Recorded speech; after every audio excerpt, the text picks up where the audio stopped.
20 minutinhos, mas eu acho que vão ser 20 minutinhos proveitosos, porque esse tema é um tema muito importante. O apego. Cada um aqui tem uma ideia do que vem a ser aí isso, o que significa essa palavra. Pode parecer positivo para alguns quando lê essa palavra, pode ser negativo para outros. Dentro da filosofia budista, eles dizem, o apego é a fonte do sofrimento de todo ser humano. Aonde existe sofrimento, tem apego, não tem como escapar. Se a gente observar e lembrar dos nossos sofrimentos, a gente vai ver que ele está sempre por trás. Apego, geralmente, também as pessoas vinculam a um sentimento de afeto também, né? Nossa, essa mãe é tão apegada ao filho, fala apego como se fosse sinônimo de amor. Mas será que é amor? Será que eu posso usar como sinônimo? Hein, gente? Eu posso amar uma pessoa e apego a ela. Eu posso ter as duas coisas. Ou eu posso também ter só apego e não ter amor. Tá? Então, as pessoas às vezes usam essa expressão, né? Como se fosse um elogio. E na verdade é um estado muito limitado de afeto que se tem e se sente por uma pessoa. E a gente vai ver por que isso acontece, tá? Deixa eu passar aqui. Me pediram para passar slide dessa vez, né? Que eu nunca passo, né? Mas dessa vez eu consegui fazer. Então, no dicionário, gente, apego significa aderir, juntar, agarrar, colar. Esse é o significado de apego, tá? O apego é realizado através da relação de criança, na fase infantil. Aonde começa a gente desenvolver esse sentimento de apego. Isso é uma coisa muito importante, tá, gente? Que eu vou frisar bastante isso hoje. Aonde a gente começa com os nossos apegos, nossos vínculos negativos? Porque o apego é negativo. É negativo por quê? Porque ele traz sofrimento. Se traz sofrimento, não é um vínculo positivo. Amor é outra coisa, ele não nos causa dor. O apego, ele nos causa dor. Então, veja bem, esse apego todo mundo tem, todos. Não tem ser humano que não tem apego, a gente sente o apego. Só que assim, né, a gente tem que observar, tomar conta desse estado que a gente é levado instintivamente. Porque, na verdade, quando a gente encarna e cai aqui nesse planeta, a alma, ela sente um certo medo, um choque quando encontra esse mundo aqui. Então, já é uma situação de insegurança. Ou seja, a alma pode ser evoluída espiritualmente, enfim, é uma insegurança a gente partir e entrar para um novo, uma nova condição. Então, ela tem que ter o quê? Nesse lar que ela vai renascer. Ela tem que encontrar o quê? Acolhimento, não é isso? Para ela ser um adulto saudável, que condições ela tem que encontrar no lar dela? Ela tem que encontrar uma mãe que faça vínculo com ela. Vínculo, a gente também pode chamar de apego, porque apego até um certo nível, ele é muito importante, principalmente para a criança. A mãe, ela precisa, tá? Satisfazer as necessidades instintivas da criança. Quais são as necessidades instintivas que a criança tem, né? De satisfazer a fome, de ter proteção, de ter carinho, isso é uma necessidade básica. E amor também, ela precisa se sentir o quê? Acolhida. Mas será que é sempre assim? Não é sempre assim. Então, gente, essa questão do apego, ela é muito importante sim nessa fase, porque isso vai determinar a futura personalidade da pessoa. De como ela vai se comportar em relação aos vínculos dela, seja vínculos materiais, seja vínculos afetivos, as crenças que ela tem dela mesma. Depende muito daquilo que ela recebeu e que ela teve como vínculo na infância. Então, existem padrões de apego infantil, vários, e todo mundo, cada um de nós está dentro de um padrão desse, tá certo? Quando a criança, ela recebe um apego seguro da família e dos cuidadores, olha o que acontece. Situação ideal para a criança, aquilo que eu estava falando para vocês. É cuidada por um adulto sensível que atende às suas necessidades. Como é que se gera uma personalidade assim? Quando ela consegue receber esse apego seguro. Olha só a personalidade. Aqueles que tiveram apego seguro crescem sentindo-se confiantes. Eles conseguem se sentir bem sozinhos ou na companhia de outras pessoas. Ou seja, é uma pessoa que se sente segura para ir para o mundo. Porque ela tem certeza, né, e confiança na vida. Porque ela recebeu, então ela acredita, ela adquiriu uma crença de que ela vai receber sempre, ela vai ser sempre acolhida, vai ser sempre aceita no trabalho, nos relacionamentos. Então ela vai com confiança para a vida. A criança que foi estruturada nessas bases, né? Que os instintos primários dela foram satisfeitos. Ok? Isso aí, gente, é um estudo dentro da psicologia. Tá? São teorias psicológicas. Existe o apego de esquiva. O que seria o apego de esquiva? Vamos lá. Se a criança é cuidada por adultos insensíveis às suas necessidades físicas e emocionais, aprende a não esperar cuidado e atenção.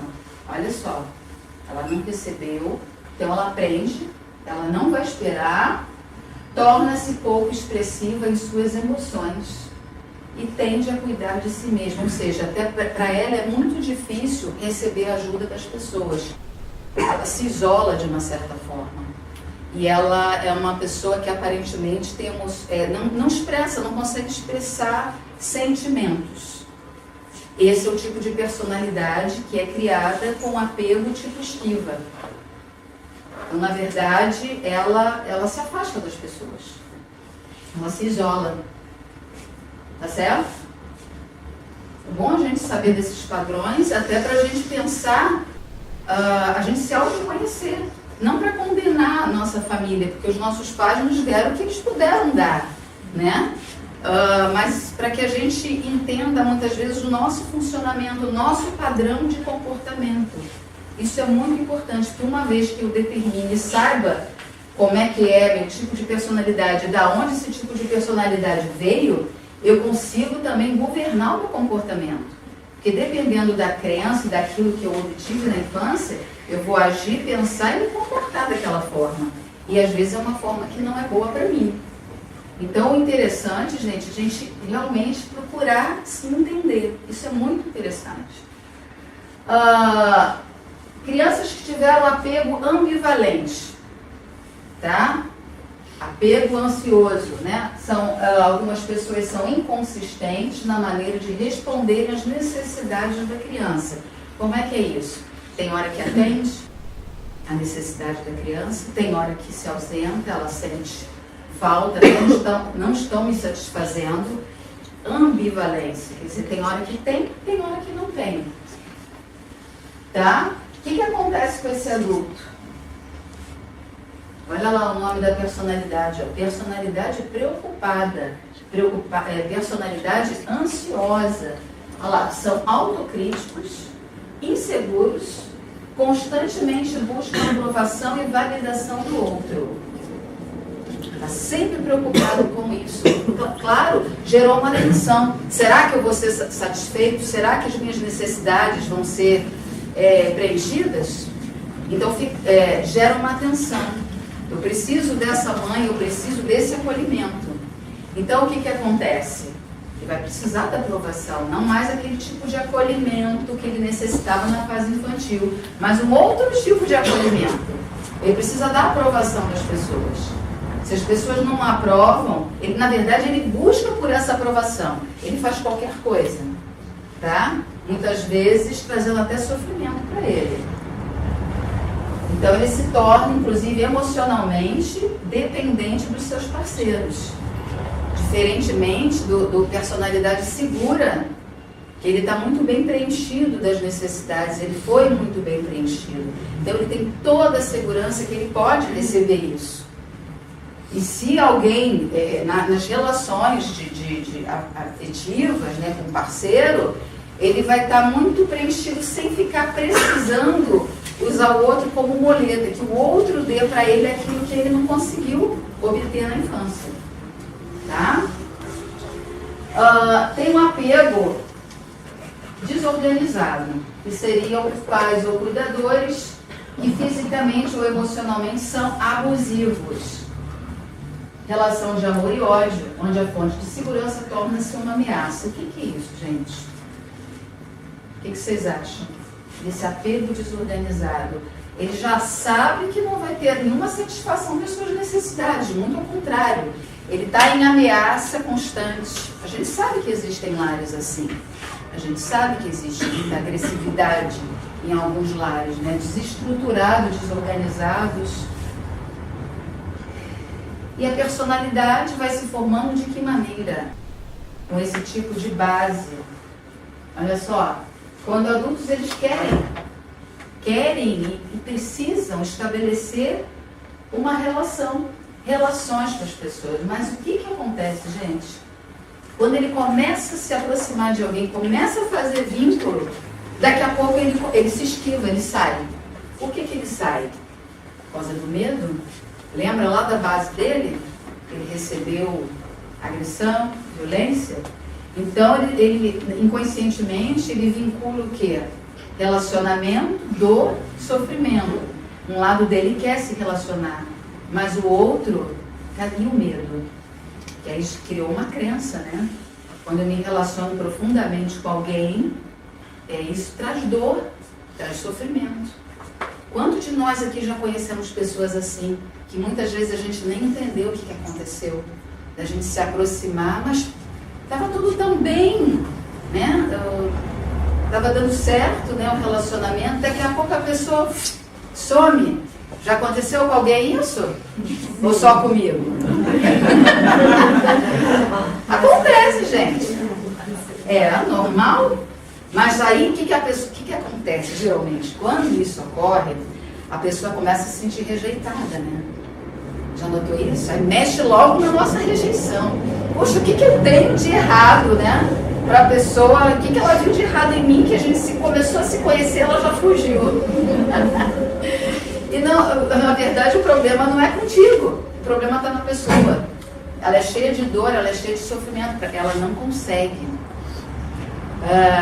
Por isso que é importante, gente, a gente estudar, ter conhecimento de certas coisas, porque em determinadas situações a gente sabe, a gente tem certos entendimentos. Por isso que a gente tem que estudar, a gente tem que se espiritualizar, porque esse tipo de conhecimento é que liberta a gente. Em vez de você estar naquela dor, se sentindo rejeitada, você vai entender que o outro tem uma dor talvez muito maior do que a sua. Sem ficar se sentindo um lixo por causa disso. Tá, gente? Então, cada um de nós teve esse tipo aqui de relacionamento com a mãe, que foi um relacionamento base, de relação de apego. Tá certo? Agora a gente tem que cuidar, observar, pensar em que padrão é esse que eu acabei desenvolvendo e como eu posso consertar isso, porque isso tem conserto. Óbvio que tem. Tá? Isso que eu já falei com vocês, né? Segundo a filosofia budista,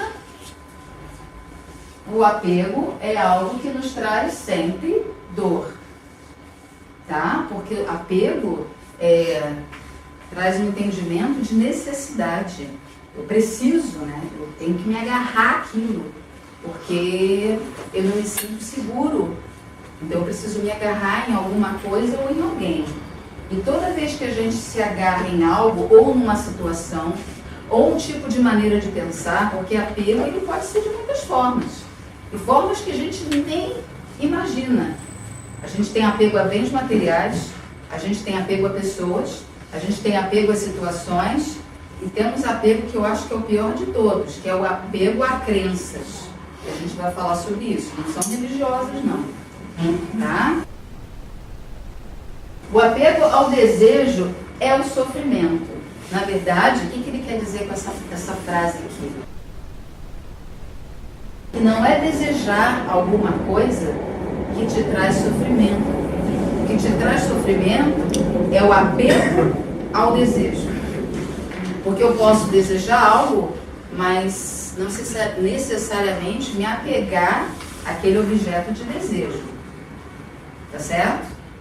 Então, isso é uma coisa que vai dar uma palestra. A gente vai passar aqui rapidinho para falar isso, mas isso aqui daria uma palestra. Só essa frase aqui, ó.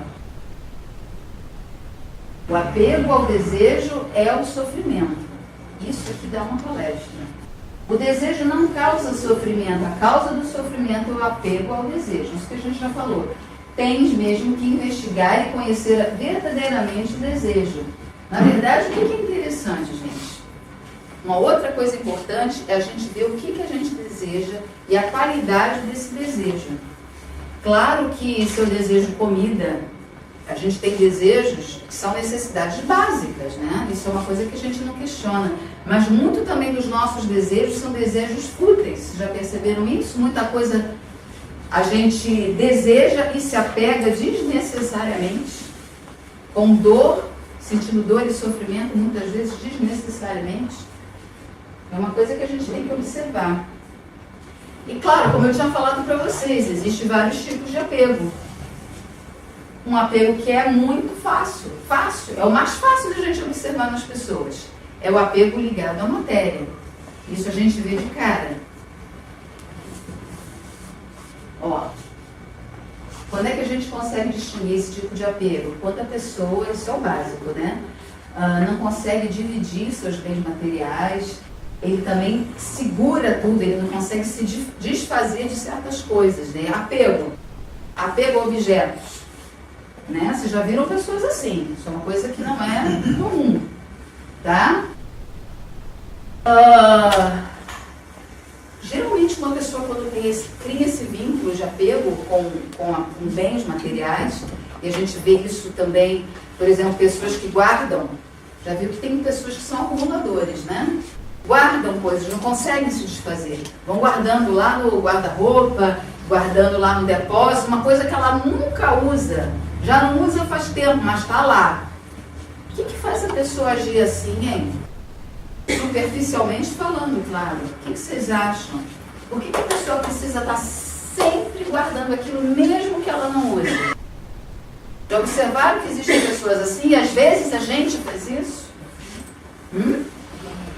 Que será? Que crença que está por trás disso, hein? Tem uma crença.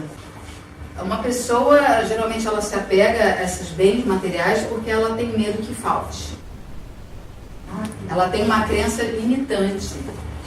Inconscientemente ela acha que pode faltar alguma coisa para ela. Né? Ela não acredita no fluxo divino das coisas entrando, vindo. Claro, a gente, para poder fazer circular a energia da matéria, a gente tem que criar uma coisa bem fluida. Entrada e saída, entrada e saída. Eu uso algo, mas a partir do momento que eu não tem mais utilidade para mim, eu deixo ele ir. Inclusive, energeticamente, isso é muito positivo. Porque uma vez que a gente tira aquela energia ali, aquele objeto que a gente não usa mais, o universo abre para uma outra coisa entrar no lugar. Enquanto a gente está grudado nas velharias, as coisas novas e renovadoras não entram para a gente. Isso é uma questão de energia. Agora, o pior é a crença que está por trás disso, a crença da limitação. Eu não vou dar conta, não vou conseguir suprir as minhas necessidades, por isso eu tenho que segurar os objetos.